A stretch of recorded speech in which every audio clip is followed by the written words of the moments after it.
Off the switch prior to beginning P-52. Debrief. Apollo 8. Roger. We're going to see if we can find some stars here before we do the P-52. And it's sort of in a paraphrase of a To poem. debrief is to gather useful information after an event that might have gone unreported during the event itself, and to start to draw some conclusions. You read me out, Apollo 8.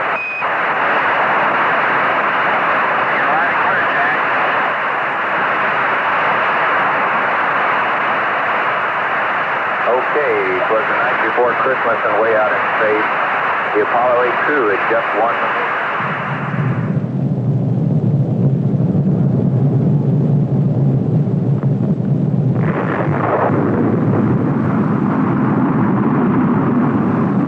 A machine may be said to be born when it first performs a useful function.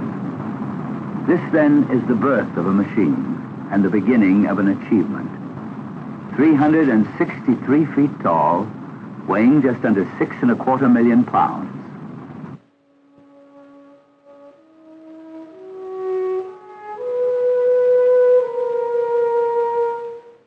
Capable of 180 million horsepower, the first stage engines came from Louisiana. The second stage came from California, as did the third. They were proved out for the mission in Alabama. The vehicle destined to make the moon touchdown in a later Apollo mission comes from New York. The guidance and navigation equipment within the narrow instrument ring grew in Wisconsin, was checked in Massachusetts.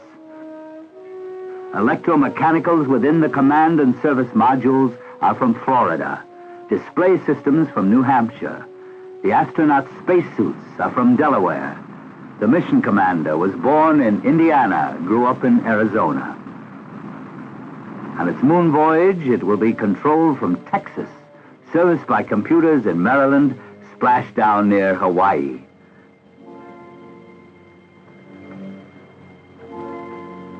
The giant crawler on which it rides was made in Ohio. The genius and sweat of literally the entire nation ride the mission.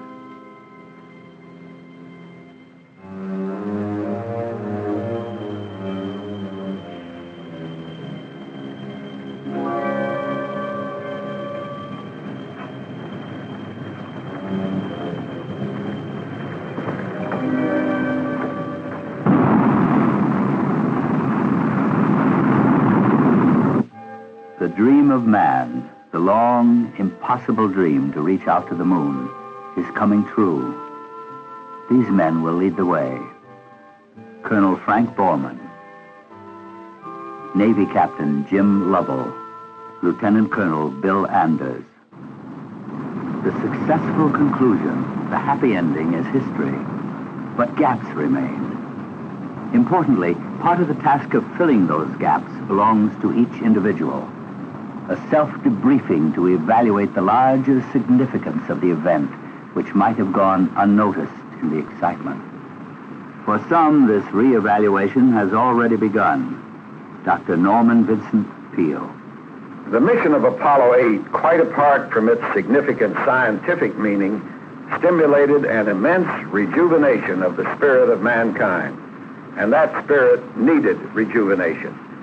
A year featured by 2 grim assassinations, by riots, by racial and social strife, and a baffling attempt to end the war left men with a dull sense of frustration.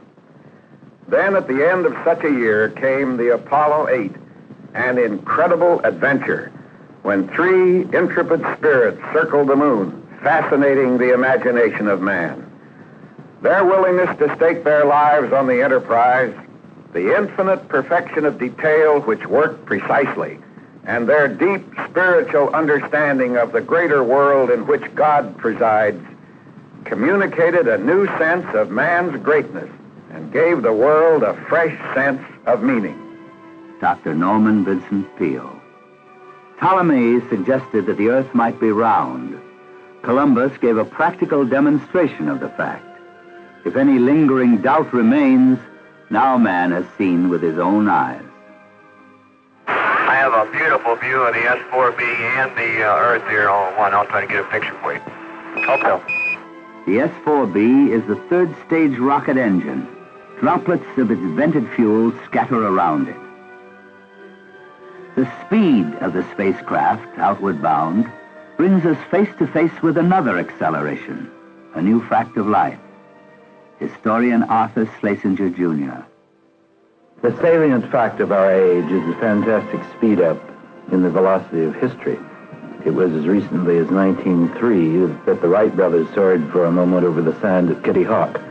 And today, 65 years later, within the same lifetime of many men, astronauts fly around the moon. And now the velocity of history is carrying us into a new phase in the human adventure. No one knows where this new phase will end, in what triumph or tragedy. But it is clear that the flight of Apollo 8 begins a new epoch in the history of man. Historian Arthur Schlesinger, Jr. Part of beginning an epoch, in the present instance, is keeping house for 6 days in a space about the size of the back seats of 3 station wagons packed for a family vacation. As you watch motion pictures taken on board, you will hear comments relayed to Houston on the same subject. Roger, thank you. Happiness is bacon squares for breakfast. If you don't eat them, I'll bring them back. We'll polish them off here. Okay, Houston, Apollo 8, I stand corrected. William had 1 Marathon. He didn't tell me about it. He snuck it. Part of the astronaut's working gear is a helmet holding earphones and microphone in position. It's called a Snoopy hat.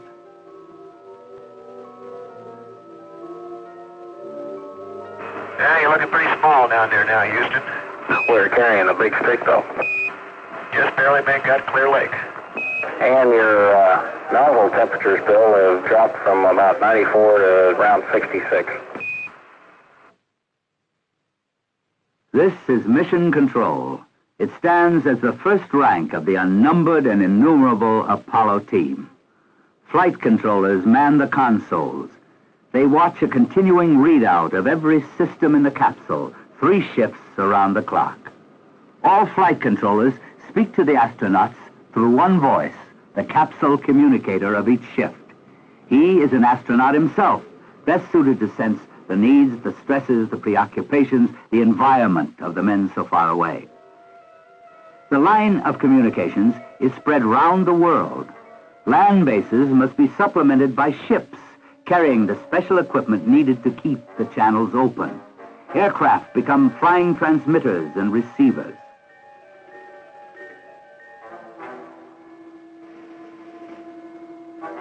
Other nations help with deep space communications. Australians join the team in Canberra, Spaniards in Madrid. The third base is in California. Men, women, and machines spread round the world. This team is knit by faith, an acceptance of responsibility for perfect performance. It stretches back through the ranks to each workman involved in American industry. They kept faith in a spirit of dedication to excellence. The successful completion of the mission is a witness to how they came through.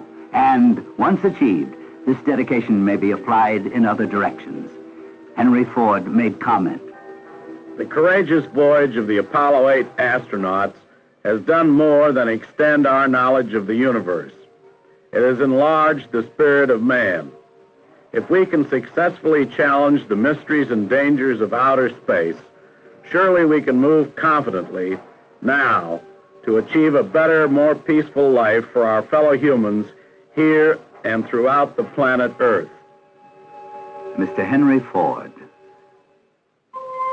Not all giant eyes and ears on Earth are turned toward the spacecraft. The sensing machines of the Space Particle Alert Network face the sun. From our life-giving sun streams a hail of infinitely small pieces of matter. On Earth, we are shielded from them by our cloak of atmosphere and our magnetosphere, the integument of Van Allen belts. The men and women of SPAN monitor sunspot and solar flare activity, looking for clues to an imminent rise in the stream of potentially hazardous space particles. The team grows wider, deeper, stronger.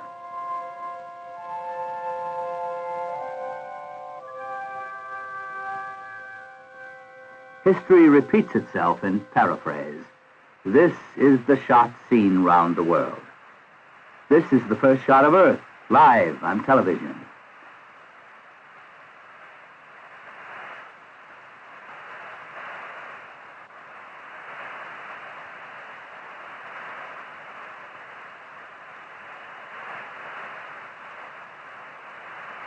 The mission was conducted in the plain sight of the entire world, literally.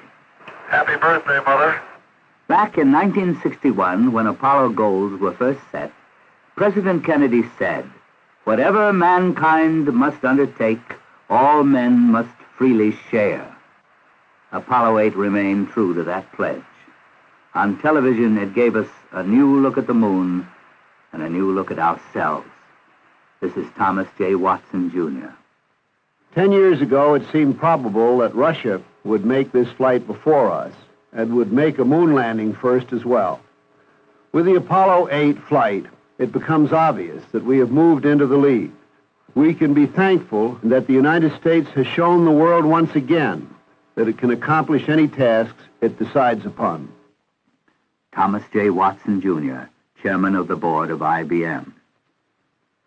Direct from the Deep Space Tracking Antenna in Madrid, these pictures were passed along to the Eurovision network, to London, Paris, Rome, West Germany, Scandinavia. They were seen in Warsaw, Prague, in Moscow. Citizen of the world, winner of the Nobel Prize for Peace, Dr. Ralph Bunche. Apollo 8 and those stout-hearted astronauts have given to mankind a new and limitless perspective in the universe, and to the Earth an added dimension of proximity and neighborliness in the solar system. The epic flight of Apollo 8 in cracking the moon barrier demonstrates that man now has the capability to soar as high and as far as his dreams may project. Dr. Ralph Bunche of the United Nations. Okay, Houston. The moon is essentially gray. No color. Looks like plaster of Paris, or sort of a grayish beach. Christmas Eve. The date of a mission is dictated by launch windows, which open and close in a long cycle. If you miss one, you wait. The December window opened the 21st, closed the 27th. So the date and hour of the Apollo 8 mission was really determined billions of years ago when the celestial clock was first set in motion. It timed out to the Christmas season. Bob Hope reported a Vietnam reaction. All joy, believe me, all joy. The men I spent Christmas with have a lot on their minds, but the Apollo 8 trip turned out to be as important as anything. What the three astronauts did rubbed off on a lot of guys. Everybody grew a little tall, and that was double if you were away from home. And I think it'll be months before we know how much it meant to all of us and all the people of the world. Bob Hope. It was Christmas on Earth and on the moon.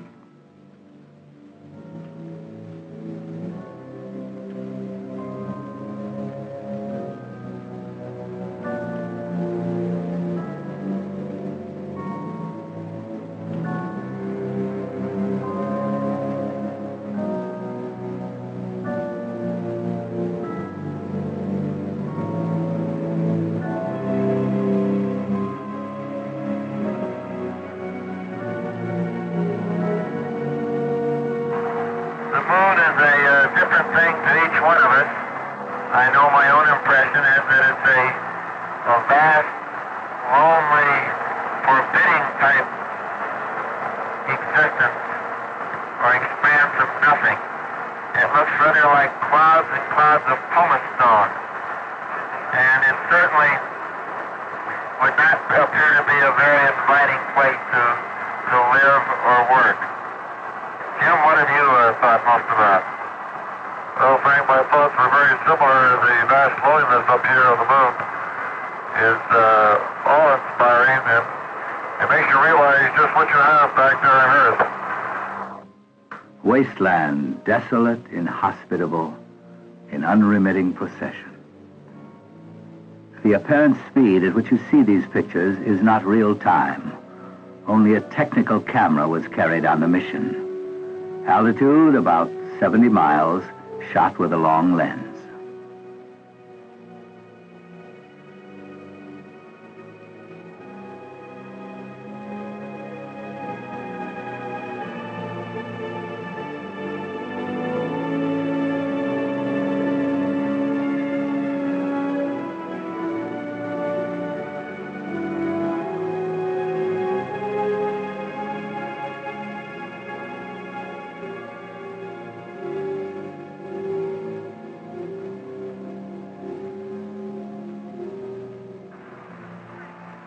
Mike, I think I can say without contradiction there's been a mighty long dry spell up here. I guess you can say anything you like without contradiction.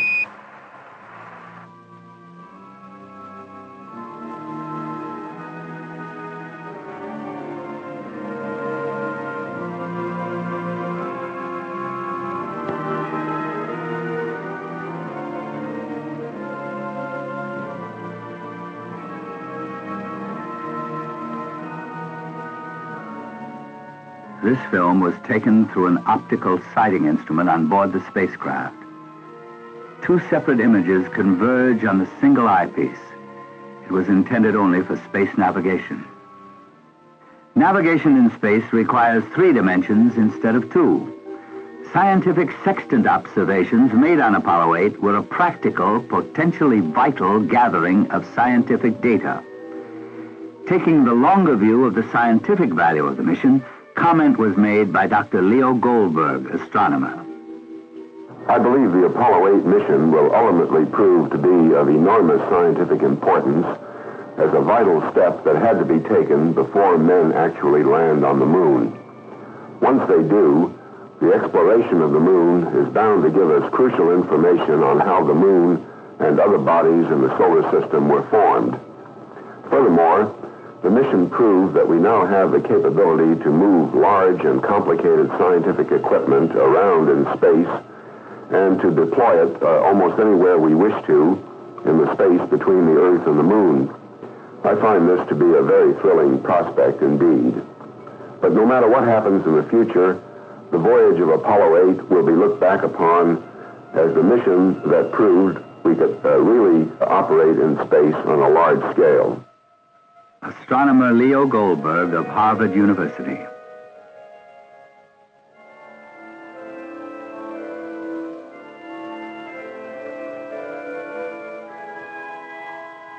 The condition of zero gravity, when you get accustomed to it, has some very practical applications. The command module on Apollo 8, serial number 103, did not change at Christmas, but there was talk of reindeer and Santa Claus. Right, he was looking for a chimney on 103 here, but he didn't see any. You could have left the hatch unlocked for him. I'll think about that. Think real hard, Jim.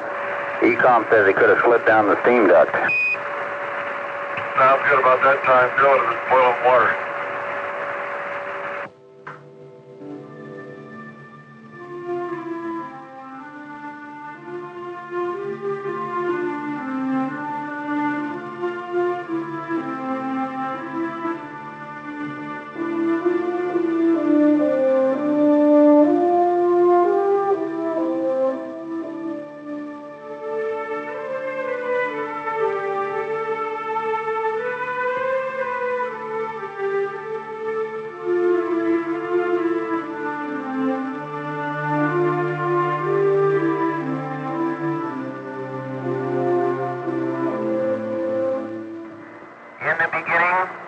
God created the heaven and the earth. And the earth was without form and void, and darkness was upon the face of the deep. And the Spirit of God moved upon the face of the waters. And God said, "Let there be light." And there was light. And God saw the light, that it was good. And God divided the light from the darkness.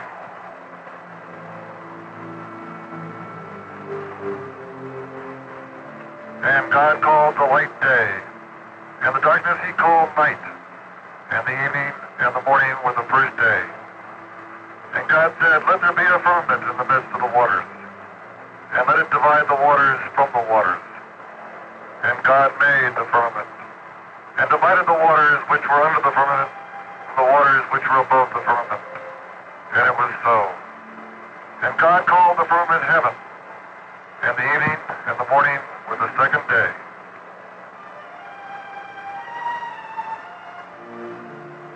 And God said, let the waters under the heaven be gathered together into one place, and let the dry land appear. And it was so. And God called the dry land earth, and the gathering together of the waters called he seas. And God saw that it was good. And from the crew of Apollo 8, we close with good night, good luck, a Merry Christmas, and God bless all of you on the good earth.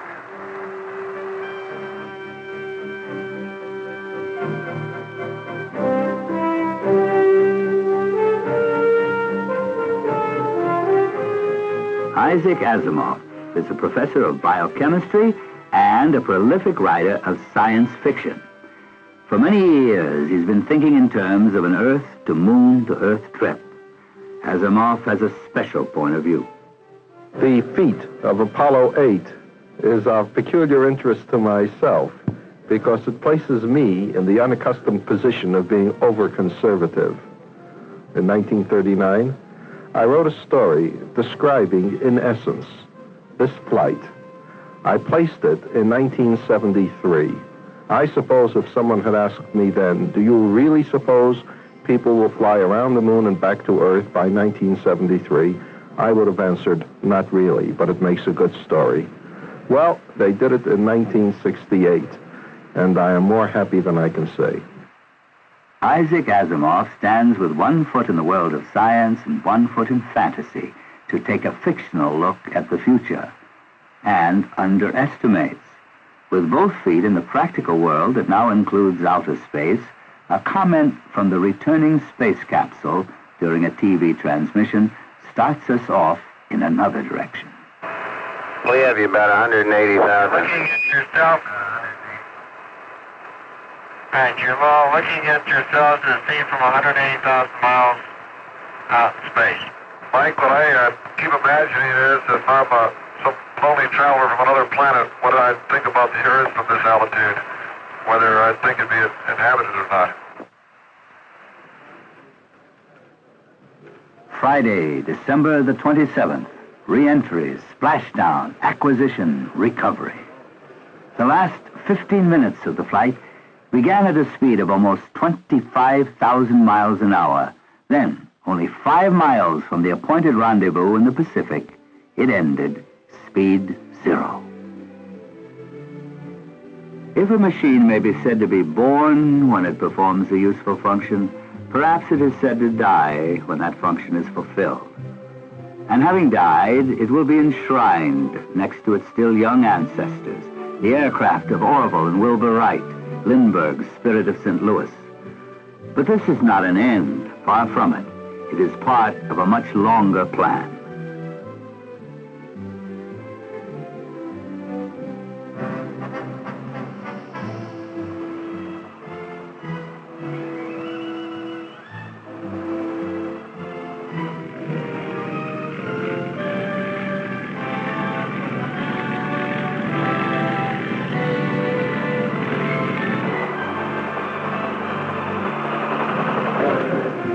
It has been estimated that at some time or another during the flight of Apollo 8, over 1 billion people all over the face of the globe were tuned into the spacecraft by television or radio. The experience was most widely shared.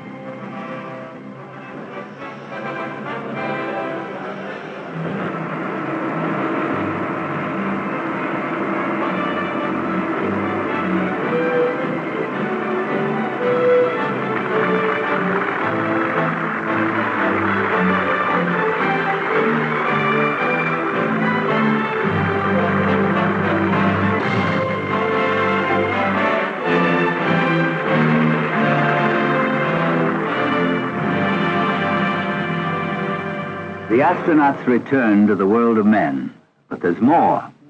A week to the day after the Apollo 8 splashdown, another Apollo spacecraft had taken up its position on Pad 39 at Cape Kennedy.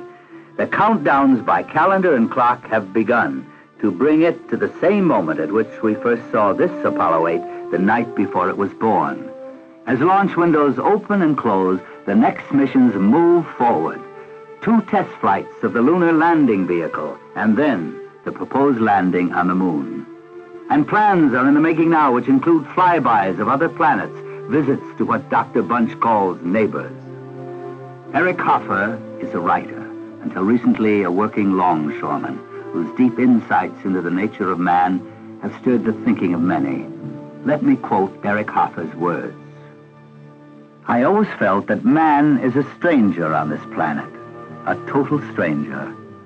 I always played with the fancy that maybe a contagion from outer space was the seed of man. Hence our preoccupation with heaven, with the sky, with the stars, with a God who is somewhere out there in outer space.